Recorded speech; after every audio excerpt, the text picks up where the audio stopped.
안녕하세요. 출근 중 전민정 기자입니다. 남녀 고용평등법, 고용보험법, 근로기준법 등 육아휴직 3법이 개정되면서 올해부터 육아휴직이나 출산휴가와 같은 육아지원 제도가 확 달라지는데요. 지원 금액이 커지고 기간은 늘어난다는데 복잡한 제도 탓에 내용을 헷갈려 하시는 분들도 아마 많으실 겁니다. 오늘 출근 중에서는 박나영 노무법인 한림경기 공인노무사님 모시고 달라지는 육아지원 제도에 대한 궁금증 풀어봅니다. 네, 먼저 육아휴직 제도부터 짚어볼게요. 올해부터 육아휴직 기간이 늘어나고 급여도 오른다는데 어떻게 달라지는지 내용부터 간단히 설명 부탁드릴게요. 네, 먼저 육아휴직 제도부터 말씀을 드릴 텐데요. 육아휴직은 기본적으로 임신 중인 여성 근로자가 모성을 보호하거나 또는 이제 만 8세 이하 또는 초등학교 2학년 이하의 자녀를 양육하기 위해서 사용할 수 있는 법정 휴직입니다. 올해 법이 개정이 되면서 그 기간과 분할 횟수 등의 측면에서 법이 개정이 되었는데요. 과거에 개정 전에는 육아휴직의 사용기간이 1년이었다면 법 개정 후에는 육아휴직 사용기간은 기본은 1년이지만 예외적으로 3가지 사유가 있는 경우에는 6개월을 추가로 더 사용할 수 있게 되었습니다. 이 3가지 사유는 첫 번째는 부모가 각각 육아휴직을 3개월 이상 사용한 경우가 해당하고요. 그리고 두 번째는 중증 장애 아동의 부모이거나 세 번째는 한부모 가정의 부모인 경우에는 6개월을 추가로 사용할 수 있습니다. 그리고 육아휴직 분할 횟수도 기존의 2회에서 이제 3회로 이제 늘어나게 되면서 육아휴직을 좀 짧게 더 많이 이용할 수 있게 변화가 됐다라고 보시면 됩니다. 그리고 육아휴직 급여도 올해부터 개정이 되었는데요. 과거에는 육아휴직 1년 동안 각 월마다 통상임금 80%를 기준으로 월 최대 150만 원까지 지급을 받을 수 있었다면 법 개정 이후에는 육아휴직이 각 급여를 각 구획별로 나눠서 1에서 3개월 동안은 통상임금 100%를 기준으로 월 최대 250만 원까지 그리고 4에서 6개월 동안은 통상임금 100%를 기준으로 월 최대 200만 원까지 받을 수 있게 되었고요. 그리고 나머지 7개월부터 6개월 동안은 이제 통상임금 80%를 기준으로 월 최대 160만 원까지 지급을 받을 수 있게 됐습니다. 그리고 이 제도가 육아휴직 제도가 개정되는 시점과 육아휴직 급여가 개정되는 시점이 좀 차이가 있어서 이 부분도 말씀을 드리고 싶은데요. 육아휴직 제도는 25년 2월 23일부터 개정이 시행되고 그리고 육아휴직 급여가 인상된 부분은 2025년 1월 1일부터 개정 시행됩니다. 그럼 좀 궁금증이 생기는데 육아휴직 기간이 일단은 1년에서 1년 6개월로 6개월 더 늘어나면 아이를 키우시는 부모들은 많이 반길 것 같은데 그런데 이전에 육아휴직 다 써서 이 혜택을 못 받느냐 이런 거 좀 아쉬워하시는 분들도 있을 것 같아요. 이런 분들도 추가로 6개월 쓰는 게 가능한가요? 네, 이번에 개정된 법령은 육아휴직이 남아있지 않더라도 기존에 모두 사용을 하셨더라도 앞서 말씀드렸던 3가지 조건에만 해당하면 추가로 사용을 하실 수가 있습니다. 내가 육아휴직을 6개월 더 쓰겠다 하면은 어떤 방식으로 쓸 수 있는 건가요? 네, 일단 방법은 2가지가 있을 텐데요. 기존에 육아휴직을 사용을 하고 계신 분들은 육아휴직 종료 시점을 연기하는 방법이 있습니다. 기존에 예를 들어서 25년 3월에 종료되는 분이다. 이러면 9월까지 더 이어쓸게요 라고 6개월을 추가를 하실 수도 있을 거고요. 기존에 육아휴직을 만약에 다 쓰신 분들이라면 새롭게 이제 분할 사용이 가능하기 때문에 새롭게 시작을 하시는 방법으로 신청을 해서 사용을 하시면 됩니다. 그러면은 육아휴직을 작년 6월에 들어갔습니다. 그러면은 올해는 6개월이 남아있는 거잖아요. 근데 올해 1월 1일부터 육아휴직 급여가 오른다면 내가 남아있는 올해 이 6개월 동안 이 급여를 받을 수 있는 건가요? 네, 받으실 수 있습니다. 25년 1월 1일부터 개정된 육아휴직 급여가 적용이 되기 때문에 작년에 육아휴직을 시작하셨어도 25년에 사용하신 육아휴직에 대해서는 인상된 급여로 지원을 받으실 수 있습니다. 작년 거는 받은 거 그대로? 네, 맞습니다. 육아휴직을 쓸 수 있는 자녀 연령이 만 8세, 초등학교 2학년 정도까지인데요. 작년에 육아휴직을 시작할 때 자녀가 만 8세였고 지금 현재는 만 9세가 됐어요. 이런 상황에서도 추가로 6개월의 휴직을 사용할 수 있는 거죠? 네, 맞습니다. 육아휴직은 대상 자녀의 연령을 판단하는 시점이 육아휴직을 시작하는 시점입니다.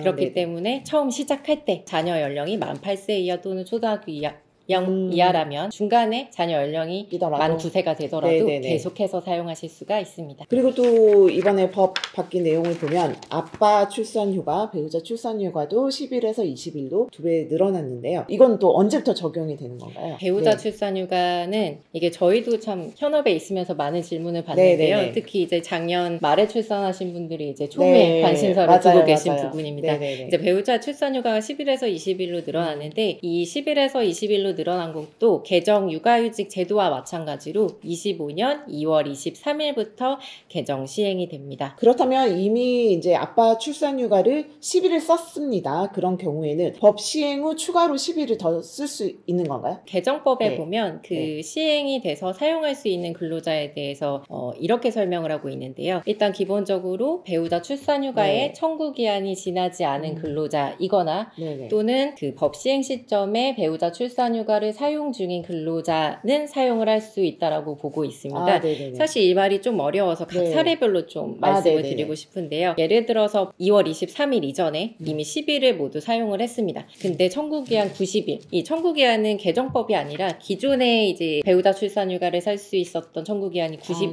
기존에 때문에 90일 안에만 쓴다 네. 이런 네, 말씀이시죠? 맞습니다. 네네네. 그래서 그 90일이 지나지 않은 경우라면 네. 사용을 할 수 있는데 네네. 반대로 10일을 모두 썼는데 네. 2월 23일 시점에 봤더니 90일이 지난 네, 시점이었다. 청구 이러면 시점이 사용이 지났다? 불가능합니다. 불가능하다. 네네. 네, 그렇기 때문에 법 시행일 전에 만약에 10일을 다 못 썼어도 네. 90일이 지나면 사용을 못 하는 거고요. 아. 다만 이제 좀 특이한 거는 제가 90일이 지나지 않거나 또는 네. 법 시행일 당시 사용 중인 근로자라고 네네네. 말씀을 드렸는데요. 배우자 출산휴가가 분할이 가능합니다. 아. 예를 들어서 법 시행일 전에 일부를 사용을 했어요. 네. 근데 법 시행일 당시에 거의 90일에 임박해서 네. 이제 한 2월 22일쯤에 다시 시작을 하는 거죠. 분할해서. 아, 그때 남은 네, 맞습니다. 거를 쓸 수 있다. 네, 이런 그렇게 해서 남은 말씀이시네요. 거를 쓰고 있는 네. 분들이다. 그러면 2월 23일에는 사용 중이니까 네네네. 그때는 90일이 넘었어도 그러니까 이미 청구한 시점은 90일이 지나지 그렇죠. 않은 것이어서 이때는 네. 사용 가능합니다. 아. 그래서 이 시기에 좀 임박하게 출산하신 분들은 날짜를 좀 잘 계산을 해서 배우자 10일을 출산을 더 쓸 더 수 쓰실 있는 수도 그런 혜택이 있습니다. 있겠네요. 네, 맞습니다. 아, 내년에 사후 지급금이라는 게 폐지된다는데 이 용어도 좀 생소한데 이게 어떤 의미를 갖는지 좀 자세히 설명 부탁드리겠습니다. 네. 그 육아휴직급여 같은 경우는 기존에 사후지급금 제도라는 게 있었습니다. 네, 이 사후지급금 제도라는 게 뭐냐면 육아휴직을 들어간 중에는 육아휴직급여를 75%만 휴직 중에 지급을 하고 나머지 나머지는 25%는 복직 후에 6개월을 네네. 근무를 하면 나머지를 일시불로 주는 제도였습니다. 네네네. 근데 이 사후지급금 제도가 사실 육아휴직 후에 바로 퇴직하시는 근로자분들도 있는데 그러면 25%의 급여를 지원을 못 받다 보니까 사실상 이 제도에 대한 뭐 실효성 논란이나 이런 부분이 좀 있었거든요. 네네네. 그래서 올해 1월 1일부터 이 사후지급금 제도가 폐지가 올해 1월 1일부터 된 거라고 보시면 됩니다. 올해 1월 1일부터 폐지가 됐다면 지난해 사후지급금을 못 받은 경우에는 올해 1월에 바로 받을 수 있다고 보면 되나요? 안타깝게도 그건 안 되나요? 네. 작년에 육아휴직을 네. 쓰셔서 작년에 이제 육아휴직 급여를 받으신 그죠? 분들은 네. 이 작년분에 대해서는 이 사후지급금 폐지의 혜택을 받으시지는 못합니다. 근데 네. 다만 이제 전년도에 육아휴직을 시작하셔서 올해까지 사용하고 계신 분들 같은 경우는 적어도 올해 사용하고 있는 육아휴직에 한해서는 한해서만? 사후지급금의 적용을 받지 않습니다. 또 이 육아휴직 이외에도 뭐 자녀 양육 목적으로 근로시간을 좀 줄여서 이제 양육에 쓸 수 있도록 하는 육아휴직 근로시간 단축이라는 제도가 있는데 이 혜택도 이번 법이 개정되면서 더 확대됐다고 하는데요. 네, 맞습니다. 네. 이제 크게 확대된 거는 세 가지 측면이라고 네. 보시면 되는데요. 일단 첫 번째는 대상 자녀의 연령이 변경됐습니다. 그 육아휴직과 동일하게 네. 만 8세 이하 또는 초등학교 2학년 이하 네네네. 자녀에 대해서만 근로시간을 단축할 수 있었는데 네. 법이 개정이 되면서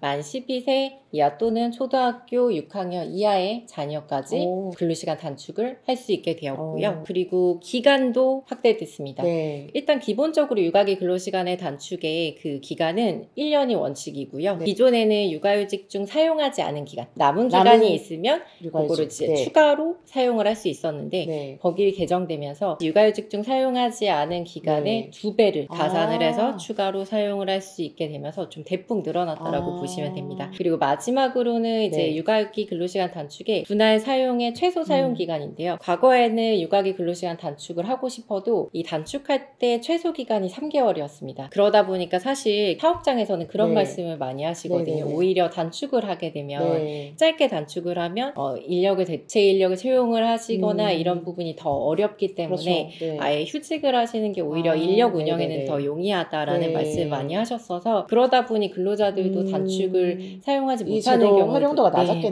맞습니다. 네. 그래서 육아기 근로시간 단축의 최소 사용 기간이 1개월로 좀 줄어들었습니다. 네네. 네, 그렇게 되면서 사실 좀 긴박하게 일시적으로만 자녀 네네. 돌봄이 필요한 경우도 단축을 할 수 있다 보니까 네. 어찌 보면 좀 확대해서 이제 향후엔 더 많이 쓸 수 있는 것이 좀 기대가 된다라고 볼 수 있겠죠. 그리고 아까 이제 쓰지 않고 남은 육아휴직 기간의 2배를 육아기 근로시간 단축으로 쓸 수 있다고 말씀을 하셨는데, 이번에 육아휴직 기간이 6개월 더 늘어났잖아요. 그러면 이제 육아기 근로시간 단축 기간도 이와 연동돼서 더 늘어나게 되는 건지 이렇게 이해하면 되나요? 근데 아쉽게도 네네네. 그 6개월에 늘어난 육아휴직은 그 육아휴직의 한정에서 좀 적용이 되는 네. 부분이고요. 그걸 좀 설명을 드리면 네네. 이제 개정법에 보면 육아기 근로시간 단축의 사용 기간이 1년 하고도 육아휴직 기간, 그러니까 남녀고용평등법 19조인데 19조 본문에서 사용하지 않은 기간의 2배라고 정하고 있습니다. 근데 이 네네네. 본문이라는 게 뭐냐면 법에서는 원칙을 정한 기준이라고 보시면 되는데 육아휴직 기간의 원칙은 1년이고 예외가 6개월이기 때문에 원칙적인 1년 이내에서만 사용하지 않은 기간의 2배를 가산한다라고 보시면 되고요. 대신 이제 6개월을 추가로 사용하실 수 있는 분들은 단축이 아니라 휴직으로